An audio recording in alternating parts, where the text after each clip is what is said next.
ઓર સંઘ સંદેશ ન્યૂઝમાં આપનું સ્વાગત છે। વધી રહેલા ઘરફોડ ચોરી અને વાહન ચોરીના બનાવોને પગલે છોટાઉદેપુર જિલ્લા પોલીસ અધિક્ષક દ્વારા પ્રેસ કોન્ફરન્સ યોજાઈ।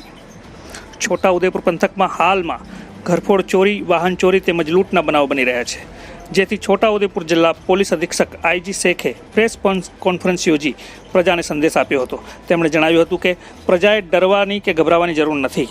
પોલીસ દ્વારા મધ્યપ્રદેશની સરહદે આવેલા ગામોમાં કોર્ડન કરી સઘન તપાસ હાથ ધરી તેમને ઝડપી પાડવામાં આવશે, તેમજ નાઇટ પેટ્રોલિંગ તથા સ્થાનિક પ્રજાના સૂચનને લઈ નાઇટના પોઈન્ટ વધારવામાં આવશે તેમ જણાવ્યું હતું।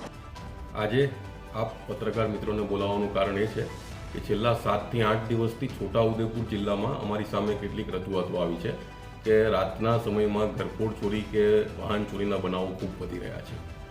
અને ગઈકાલે રાત્રે એવું જાણવા મળ્યું છે કે રાત્રે 9 થી 10 વાગ્યાની વચ્ચે જ એક જગ્યા ઉપર કેટલાક ચોરોનું ટોળું 4 થી 5 માણસોનું કોઈ જગ્યા ઉપર ચોરી માટે આવ્યું હશે। પબ્લિક એની પાછળ ગઈ, પોલીસ પણ ગઈ, ટોળું ભાગી ગયું। એટલે આ બધી વાતોને લઈને આજે અમે અમારા છોટાઉદેપુર જિલ્લાને એક સંદેશ આપી રહ્યા છીએ કે સહેજ પણ ગભરાવાની જરૂર નથી।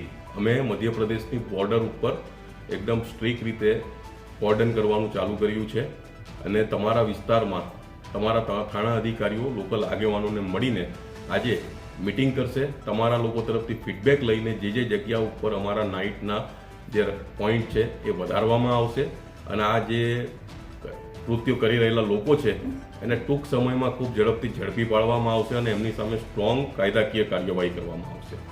છોટાઉદેપુર જિલ્લાની અંદર ગુડેલીની અંદર એટલે સીસીટીવી પણ વિડીયો આવ્યા હતા કે ગોધરા બાજુના કે પછી અને ગઈકાલ રાતની પણ એ લોકોની પાછળ જે વિડીયો છે એ લોકોની પાછળ અમારી ટીમો લાગી છે। ગઈકાલે એક મોબાઈલના દુકાનની ઘરફોડ ચોરી નોંધાઈ છે, તેના પણ વિડીયો મળ્યા છે, એની પાછળ અમારી ટીમો કાર્યરત છે।